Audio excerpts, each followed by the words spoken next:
Pine Ridge Resort was 3 hours north of the city, tucked between mountains with views people saved up for. The kind of place you book months in advance and split 5 ways to make it affordable. I paid $960 for my share back in November. My Honda Civic pulled into the parking lot late Friday afternoon, and I could already see my parents unloading their Lexus near the entrance. My brother Derek stood by his F-150, laughing with our mom about something. I raised my hand through the windshield. Nobody waved back. Standard operating procedure for the past 7 years, if anyone was counting. I grabbed my duffel from the back seat and walked toward the lobby entrance, watching through the glass doors as they all disappeared into an elevator with their luggage. Didn't wait for me. Didn't look back to check if I was coming. The front desk agent smiled when I approached, professional and polite, scanning the confirmation email I pulled up on my phone. Then her expression shifted. Not rude, not apologetic, just confused in that way people get when the computer says something different than expected. She scanned it again. "I'm sorry, sir, but this reservation shows as canceled."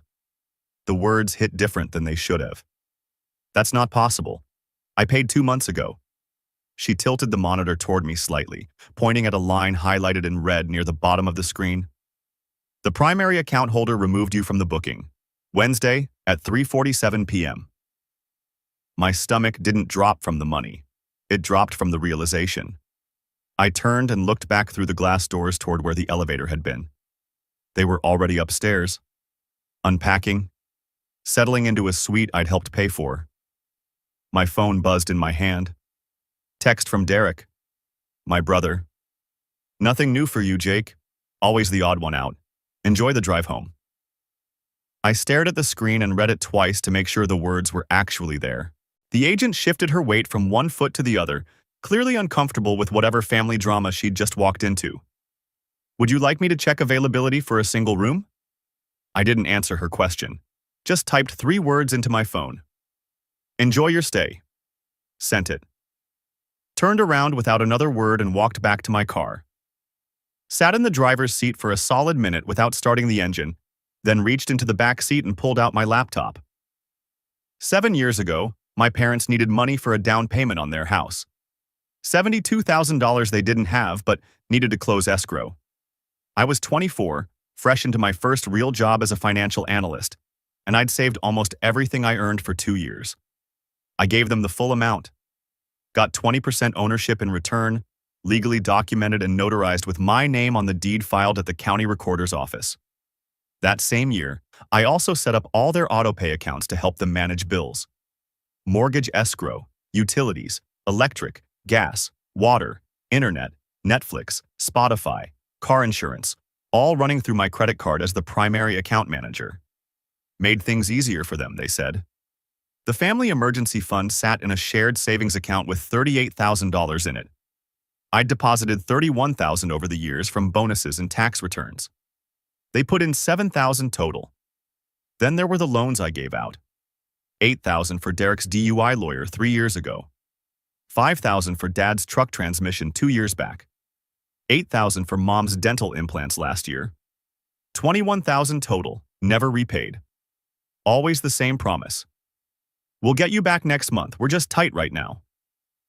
Next month never arrived. But the midnight phone calls did, asking for help with bills they couldn't cover, asking for money they didn't want to admit they needed, asking me to fix problems quietly so nobody else in the family had to know they were struggling financially. I was the foundation they built their stability on, the safety net they never acknowledged, the backup plan they only remembered when something went wrong. Last birthday, not one of them sent a text. I opened my banking app and logged into the family emergency savings account.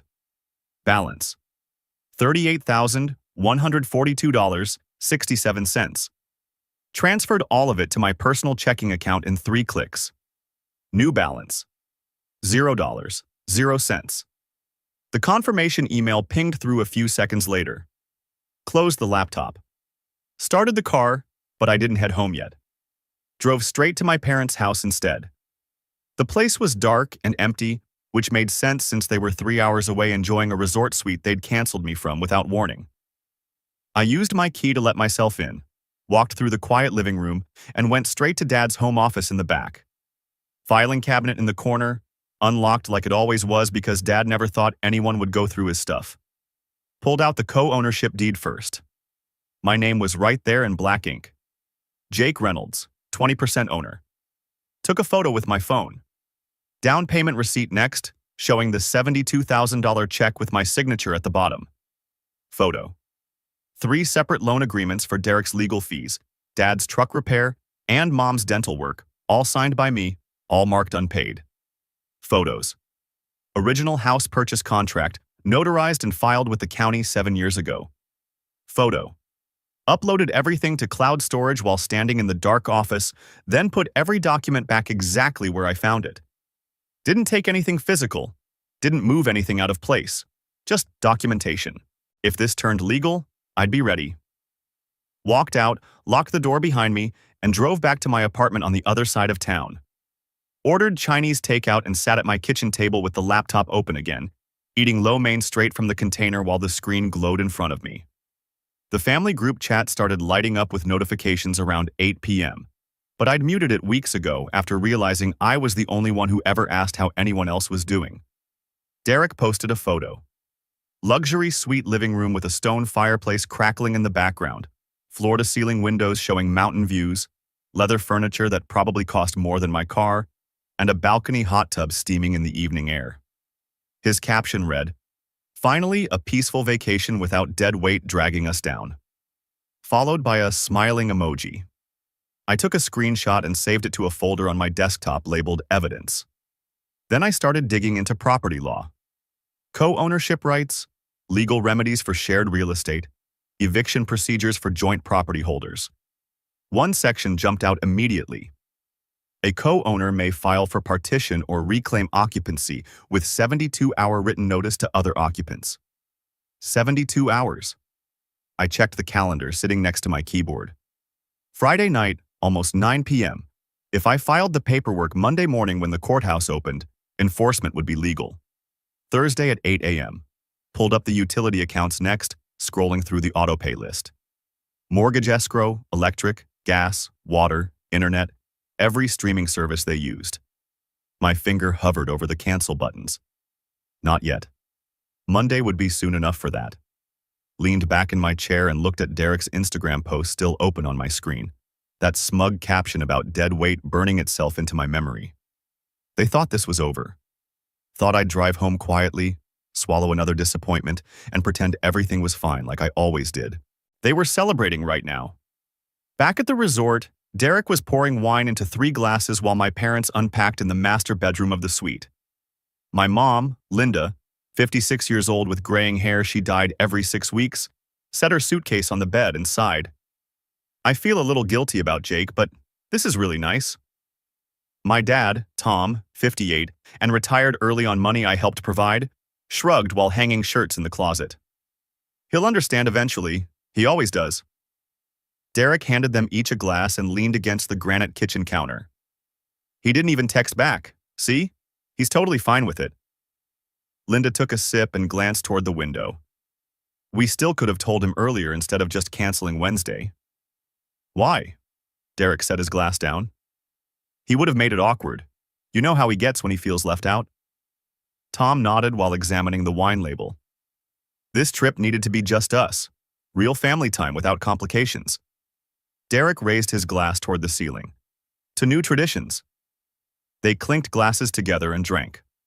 Ordered room service half an hour later, steaks and mashed potatoes and chocolate lava cake for dessert, $287 charged to Derek's credit card without any issues. Turned on Netflix and watched some action movie I'd probably seen but couldn't remember. Spotify played soft jazz in the background. Everything worked perfectly because they had no idea what I'd done. Didn't know the emergency fund was sitting at 0. Didn't know I'd photographed every legal document in that filing cabinet. Didn't know I was 3 clicks away from shutting down every utility account they depended on. They thought they'd won some kind of victory by cutting me out. Derek even posted another Instagram story around 10 p.m. 3 wine glasses lined up on the balcony railing with the mountain sunset glowing orange behind them. Caption: To new traditions. Cheers emoji. I sat alone in my apartment with empty takeout containers scattered across the table and my laptop screen casting blue light on the walls. watched them celebrate through their social media posts. My brother's smug captions, my mom's relieved comments, my dad's casual indifference to the whole situation. They thought canceling my reservation was just another disappointment I'd swallow without complaint. Another moment where I'd be the understanding one who never made waves or caused problems. 7 years of being their financial backup plan. 7 years of midnight calls asking for money. 7 years of building the safety net they were currently standing on without ever acknowledging it existed. But they made one critical mistake tonight. They assumed I needed them more than they needed me. By Monday, that safety net would disappear. And when they fell, I wouldn't be there to catch them anymore. Saturday morning hit them different than they expected. Derek woke up around 9, still half asleep from the wine the night before, and grabbed his phone from the nightstand out of habit. Scrolled through notifications, checked Instagram likes, then opened his banking app to see how much damage room service had done to his checking account. The emergency fund showed up first in his account list. Balance: $0, 0 cents. He blinked at the screen and refreshed. Still zero. Opened the transaction history with his thumb starting to shake slightly. One line in red at the top. ACH transfer to J. Reynolds. $38,142.67. Completed. Oh my goodness, he said it out loud to the empty bedroom, then practically ran to our parents' suite down the hall. Didn't bother knocking, just opened the door and walked in. Dad was sitting at the small dining table in his bathrobe, drinking coffee and reading something on his iPad. What's wrong? Derek shoved his phone across the table. The emergency account. Jake emptied it. Everything. Mom came out of the bathroom with her hair wrapped in a towel, face going pale when she heard the number. That's our money. For emergencies. He can't just take it. Derek pulled his phone back and scrolled through the account details again like the numbers might change if he looked hard enough. It's in his name. He's the primary account holder. We're just authorized users. Dad tried logging in on his own phone, typing the password they'd used for years. Incorrect password. The screen blinked red. I'd changed it Friday night after transferring the money, which Derek would figure out in about 30 seconds based on the look crossing his face. He typed out a text to me in all caps. Put the money back. Sent it. Waited 10 seconds. No response. Meanwhile, I was sitting in a coffee shop 40 minutes from the resort, eating breakfast and watching my phone light up with notifications I had no intention of answering. The front desk called their suite around 11 a.m. Derek answered, still angry about the money, expecting it to be housekeeping or something simple. Mr. Reynolds, this is Marcus from the front desk. We need to settle the outstanding balance on your reservation. Derek switched the phone to speaker so our parents could hear. What outstanding balance? We paid the deposit. Yes, sir, but the deposit of $960 has been disputed by the cardholder, and we still need to collect payment for the remaining 4 nights. That's $3,840. The silence in the suite lasted about 5 full seconds. Mom looked at Dad. Dad looked at Derek. Derek looked at his phone like it had personally betrayed him. The deposit was disputed? Yes, sir. This morning around 8 a.m. The original cardholder filed a dispute claim with his bank, stating he did not authorize the charge and was removed from the reservation without his knowledge. I'd done that from my laptop while drinking my second cup of coffee, right after Derek sent his angry text. Derek grabbed his wallet and pulled out his credit card. Fine, put the rest on this. Marcus ran the card. I'm sorry, sir, this card was declined. Because Derek had maxed it out 6 months ago and never paid it down, something I knew from the one time he'd asked to borrow money to make the minimum payment. Dad handed over his card next, the one he used for everything. Try this, Marcus ran it. Also declined, sir. Because I'd removed myself as a joint account holder Friday night, which dropped Dad's credit limit to almost nothing since my income was what qualified them for the higher limit in the first place. Mom dug through her purse and found her card, the one connected to her retirement savings account that she only used for emergencies. This one should work. It did. Marcus processed the payment, professional but clearly uncomfortable with how awkward this conversation had become. Thank you, Mrs. Reynolds. Your balance is settled. We don't normally have payment issues with guests in this suite class, so I appreciate your understanding. Derek hung up without saying goodbye. He disputed the deposit. He's actively trying to ruin this trip. Mom sat down on the couch and put her face in her hands. We just spent almost $4,000 we didn't plan on spending. Dad stared out the window at the mountains, jaw tight. This is about more than a vacation. Back at their house, which sat empty and dark 3 hours south, automated systems were starting to fail in ways they wouldn't know about until later. The smart thermostat tried to process the monthly autopay for the premium subscription that let them control it remotely. Autopay declined. Service suspended. Switched to basic mode, which meant no remote access and no automated temperature adjustments. The internet router blinked red in the corner of the living room, trying to authenticate a payment that no longer existed. Security system sent an alert to Mom's email. Payment method failed. System will deactivate in 72 hours. Garage door opener, the fancy kind with the subscription service for smartphone control, timed out after the monthly charge bounced. Subscription expired. Opener defaulted to manual mode only. Their neighbor Sarah, a retired teacher who lived next door and watered their plants when they traveled, noticed the garage door hanging halfway open around noon on Saturday. Sent a text to Mom.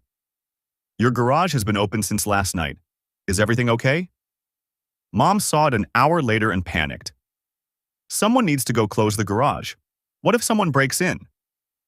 Derek shook his head from where he was sitting at the kitchen counter, still staring at his phone. I'm not driving 3 hours. We're here until Wednesday. Dad set his coffee cup down harder than necessary. Call Jake. He still has a key. After what he did? No way.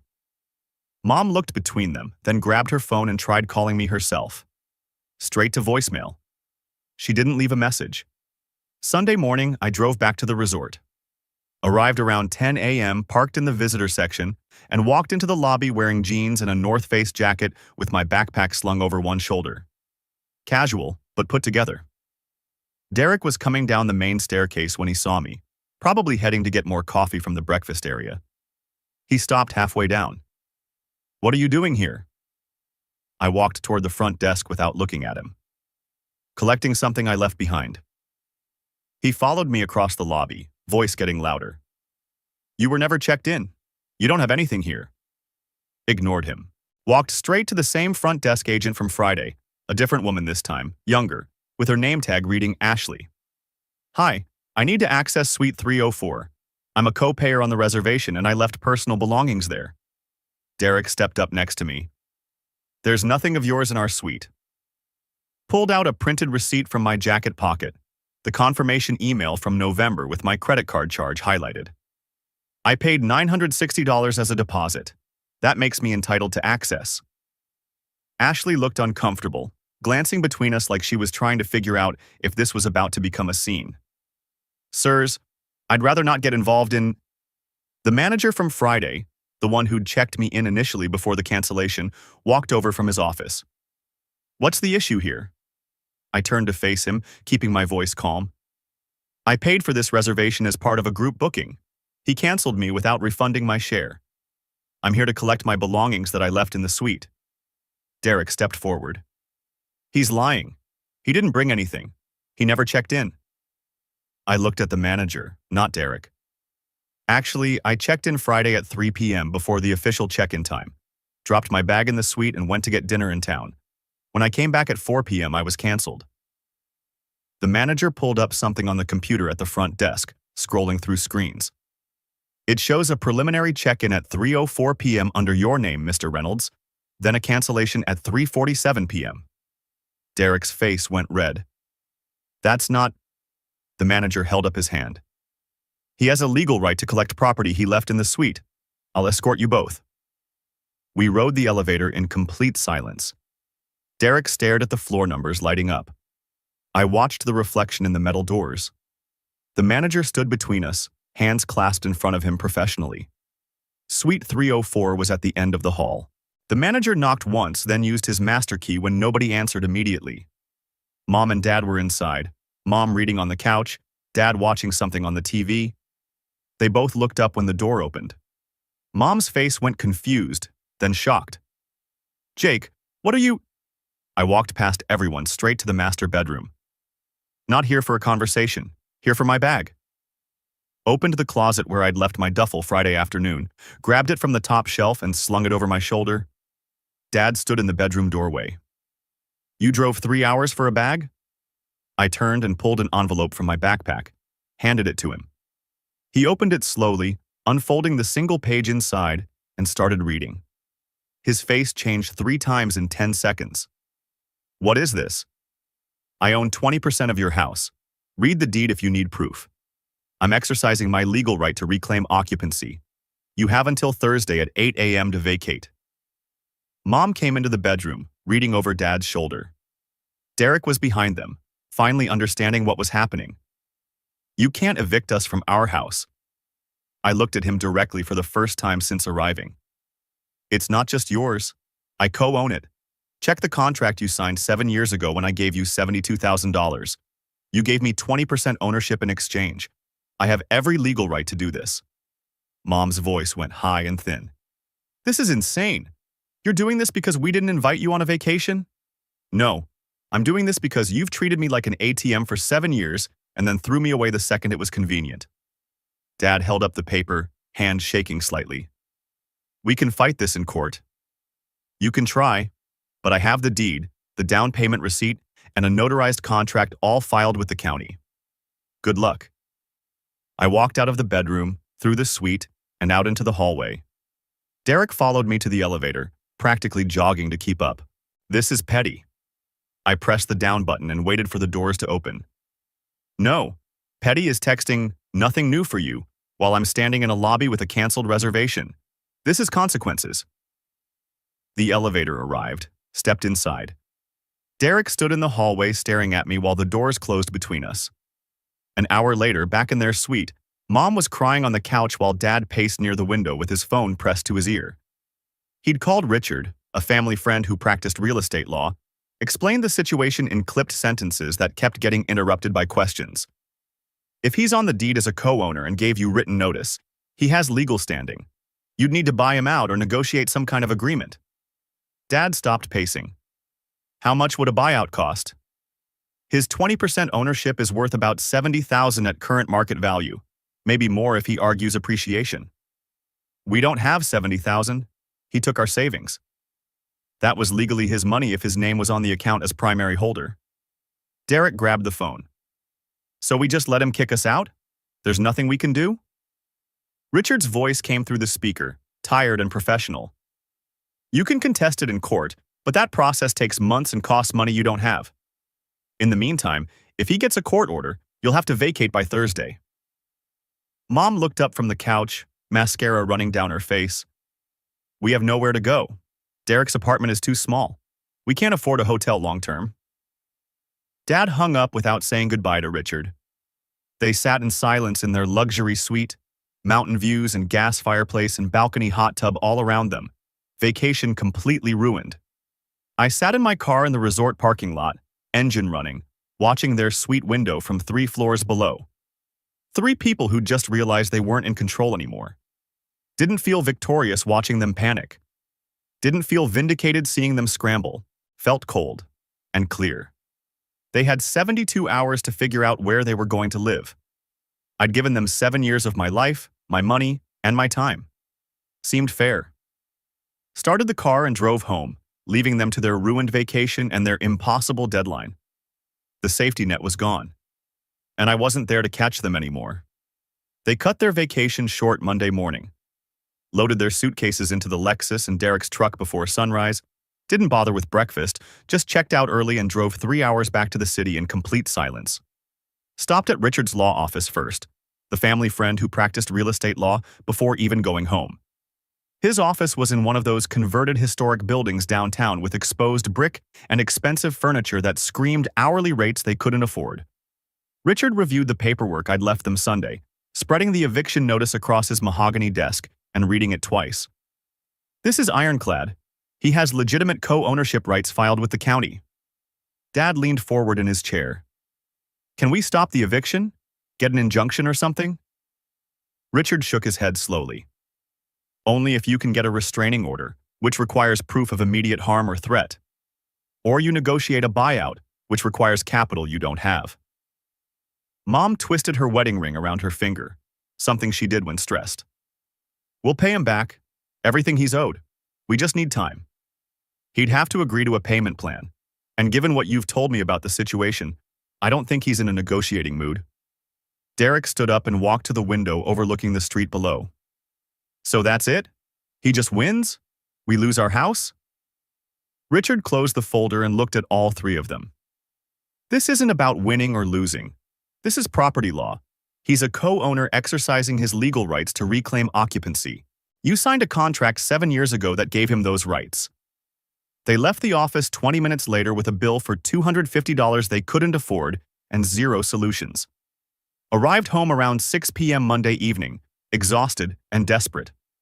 The garage door wouldn't open when Dad pressed the button on the visor. Battery must be drained. Derek tried his remote. Nothing. They used the front door instead, Dad's key turning in the lock like it always did, walking into a house that felt wrong the second they stepped inside. Cold. Dark. Silent in a way that wasn't normal. The thermostat screen was black.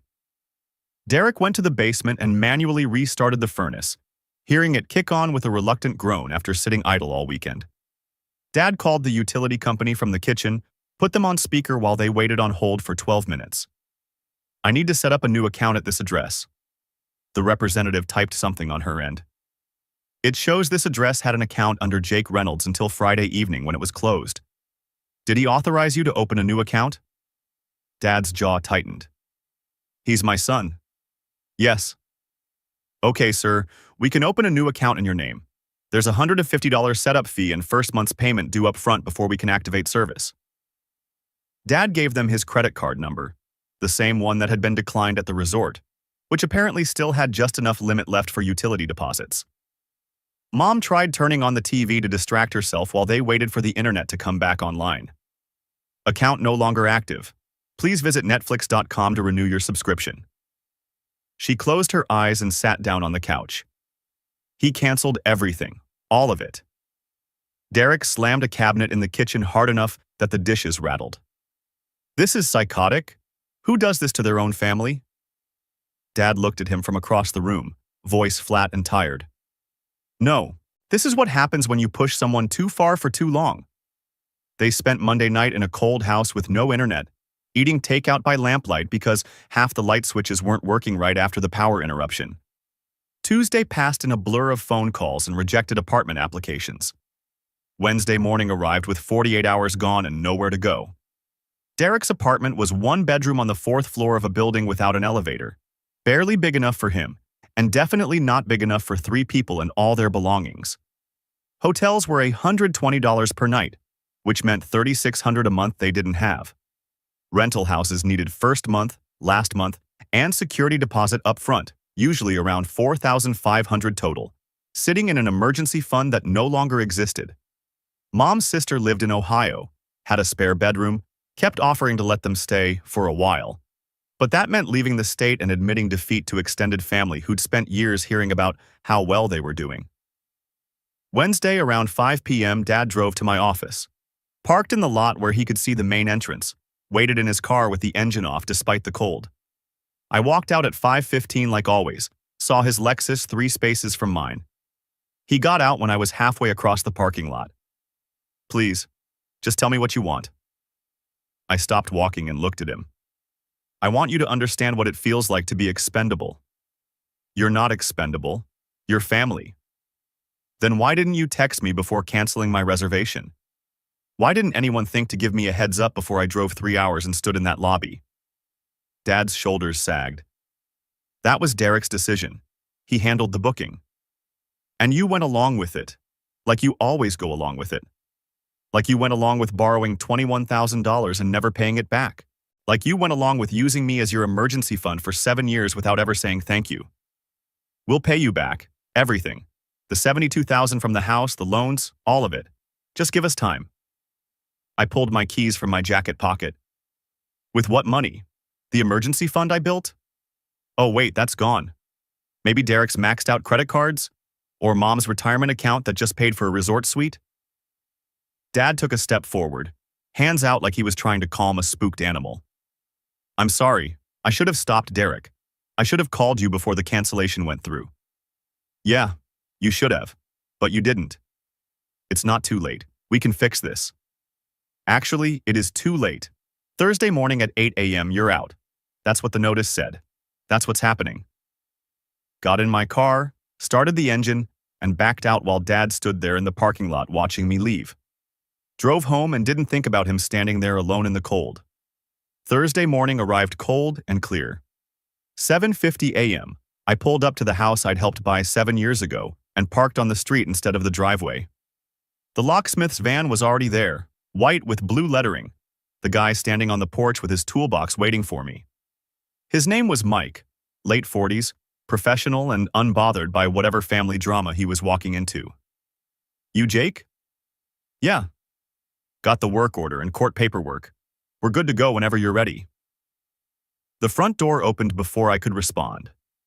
Dad stood there in jeans and a sweater, face exhausted from 3 nights of bad sleep and worse stress. Can we help you? Mike held up his clipboard.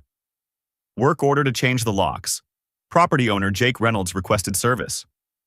We're still packing. We need a few more hours. Mike showed him the paperwork, the court order with the official stamp and case number. Eviction notice was filed Monday. 72 hours expired at 8 a.m. this morning. I have authorization to proceed. Derek came out from behind Dad, still holding a coffee mug. You can't do this while we're still inside. Mike shrugged, completely unfazed. Then you folks need to step outside. I'm on a schedule and I've got 3 more jobs today. I walked up the driveway with a folder under my arm, stepped onto the porch I'd helped pay for. Mom appeared in the doorway behind Derek, face red and puffy from crying. Jake, please don't do this. We'll leave. Just give us until tonight to find somewhere to go. The notice said 8 a.m. Thursday. It's 8 a.m. Thursday. Derek set his mug down on the porch railing hard enough that coffee sloshed over the side. You're really going to humiliate us in front of the neighbors? Make a scene out of this? You humiliated me in front of a resort lobby full of strangers. We're even. Mike pulled out his drill, loaded a bit, and started on the front door deadbolt. The sound was loud, mechanical, final. Metal on metal, high-pitched, and impossible to ignore. Across the street, their neighbor Carol came out to get her mail, stopped, and stared. 2 houses down, someone's curtains moved. Dad's voice went quiet. We'll fight this in court. Sue you for everything. I pulled another folder from under my arm and handed it to him. Partition lawsuit, already filed Tuesday morning. You'll be served next week by a process server. Mom grabbed the folder from Dad's hands and opened it, scanning the first page. What does this mean? Means the court forces a sale of the house. We split the proceeds based on ownership percentage. You get 80%. I get 20% plus interest plus my unpaid loans with 7 years of interest calculated at state rates. Dad stared at me like he was seeing someone he didn't recognize. You'd force us to sell our house? Where we've lived for 7 years? You forced me off a vacation I paid $960 for without even a text message. Seems proportional. Mike finished drilling out the deadbolt, moved to the handle. 15 minutes of work that sounded like the end of something. Handed me 3 new keys when he was done, shiny brass that caught the morning sun. Pocketed all 3. Mike packed his tools and looked at my parents and Derek still standing on the porch. You folks need to remove your belongings by end of business today, or they're considered abandoned property under state law. Derek pulled out his phone, fingers shaking with rage or fear or both. This is illegal. I'm calling the police. I looked at him. Go ahead. I have the deed right here. He actually did it. Dialed 911. Explained the situation in clipped angry sentences to the dispatcher. A patrol car pulled up 10 minutes later. Officer in his 40s getting out slowly like he already knew this was going to be a waste of time. What's the issue here? Derek pointed at me. He's illegally evicting us from our house. The officer walked over to me, polite but tired. Can I see some identification and property documentation? Handed him my driver's license, the deed with my name on it, the eviction notice filed Monday with the court stamp, the original co-ownership contract from 7 years ago. He read through everything carefully, taking his time, handed it all back. This is a civil property dispute. He's listed as a co-owner on the deed. You'll need to resolve this through the court system. Turn to my parents and Derek. You folks need to vacate the property. He has legal standing. Mom broke down, actually sobbing, stumbling off the porch and sitting on the ground near the driveway. Derek helped her up, got her to the Lexus, loaded their suitcases that had been sitting by the front door into the trunk. Dad stood on the porch for another minute, looking at me one last time. You were my son. No, I was your ATM. There's a difference. He walked to his car and drove away. Derek's truck followed 2 minutes later. The officer waited until they were gone, then looked at me. You need anything else from me? No, sir. Thank you. He left. I stood alone on the porch, new keys heavy in my pocket. Walked inside the house that was now entirely mine. Family photos still hung on the walls. Their furniture filled every room. The kitchen smelled like the coffee Derek had been drinking. But it was quiet. No phone calls asking for money at midnight. No last-minute cancellations of plans I'd already committed to. No one treating me like furniture that only mattered when they needed to lean on something. My phone buzzed. Text from Derek. You destroyed this family. Typed back. No. I revealed what it always was. Deleted his contact, blocked the number. Sat down on the couch and listened to the silence. The foundation they'd been standing on for 7 years had walked away. And I wasn't sorry. Not even a little bit. 2 weeks after the lockout, my phone rang from a number I didn't recognize. Answered it anyway, curious who'd managed to get past my new screening habits. Mr. Reynolds, this is Martin Chen with Chen & Associates. I represent your parents and brother in the property dispute matter. Their lawyer? I'm listening. My clients would like to negotiate a buyout of your ownership stake rather than proceed with the partition lawsuit. I leaned back in my office chair and looked out the window at the parking lot below. What are they offering? They're prepared to offer $55,000 for your 20% stake in the property. Did the math in my head automatically, financial analyst training kicking in? The house is worth $360,000 according to the county assessor. 20% is $72,000, plus $21,000 in unpaid loans over 7 years with state interest rates. Total comes to $93,000. Martin paused, probably looking at notes his clients had given him. They don't have that kind of liquidity available right now. Then they can refinance the mortgage and pull equity. Or we proceed with the partition lawsuit and force a court-ordered sale. Either way works for me. Mr. Reynolds, forcing a sale benefits no one. Legal fees alone would eat up. It benefits me. I get my share either way. They're the ones scrambling for housing while living in a hotel they can't afford. Silence on the other end for 3 seconds. Let me discuss this with my clients and get back to you. You have until Friday. After that, the offer goes up by $500 per day for making me wait. Hung up before he could respond. 3 days passed without hearing from Martin. Then my phone buzzed with a text from an unfamiliar number, area code from 2 counties over. We need more time. Dad had to take out a personal loan just to cover the hotel bill. Can you give us 60 days? Derek, texting from a new number after I'd blocked his old one. Deleted it without responding. Next day, another unknown number. Please, Jake, we're staying in a motel off the highway. Just give us 6 months to get back on our feet. Mom, texting from her sister's phone based on the Ohio area code. Typed back, you gave me 6 minutes of notice before boarding that resort. I'm giving you 6 weeks to figure it out. That's more than fair. Blocked the number. Week later, Dad showed up at my office parking lot again. Same spot as before, same Lexus that looked like it needed a wash, same desperate energy radiating off him when I walked out at 5:15. We'll pay you, $70,000. We got approved for a refinance. Stopped next to my car, keys already in my hand. $72,000 plus the $21,000 in loans. $93 total. Non-negotiable. We can't get approved for that much with our credit scores after missing payments. The bank said 70 is the max. That's not my problem.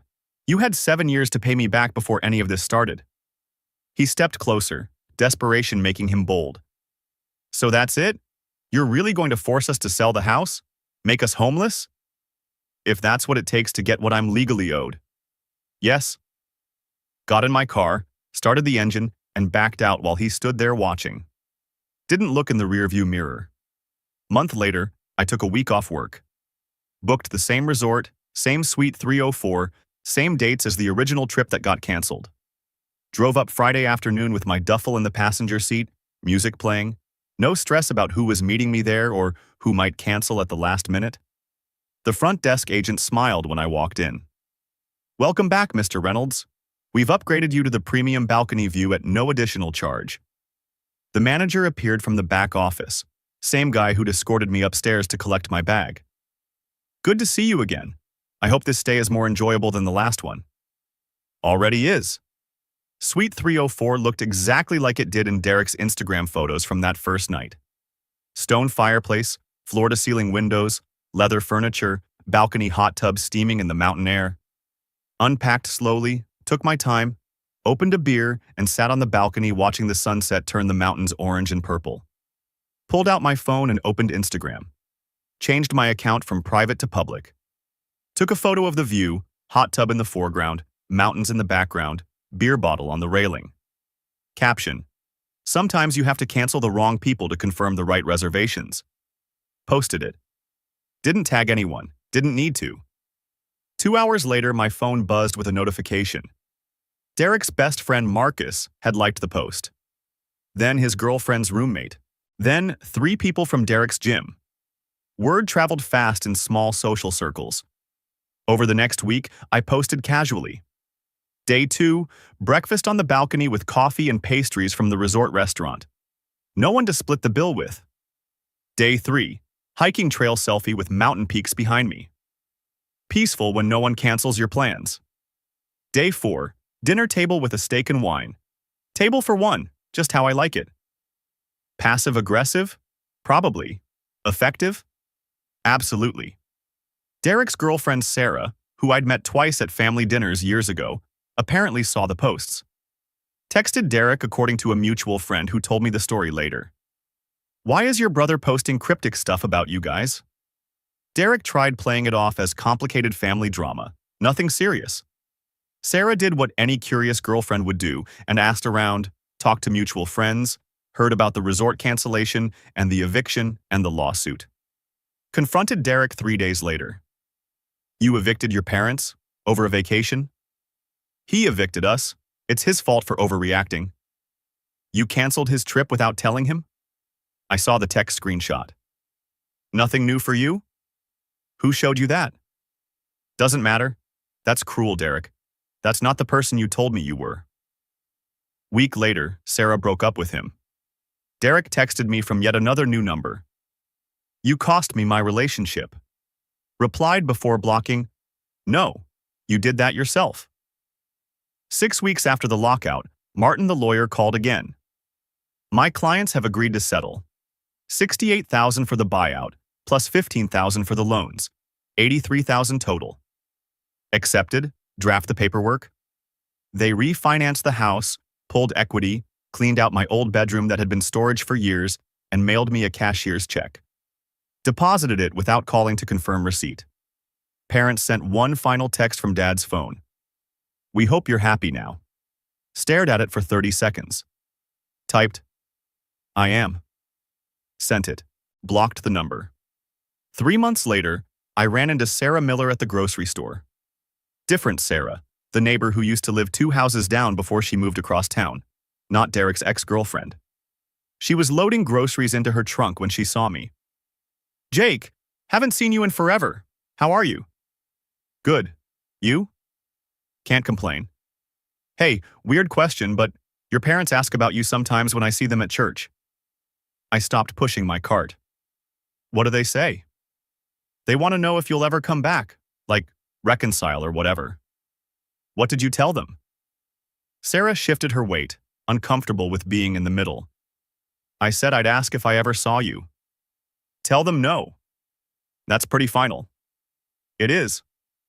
She nodded slowly, reading something in my face that told her not to push. "Okay, take care, Jake." "You too." Drove home and didn't think about it again. 6 months after the lockout, I got a LinkedIn message. From Derek. He'd moved to Arizona for work apparently, new job in Phoenix, Fresh start, away from the city where everyone knew what had happened. The message was 3 paragraphs long. Said he understood now why I did what I did. Said he was sorry for how things went down. Said family should mean more than money, and maybe we could talk sometime.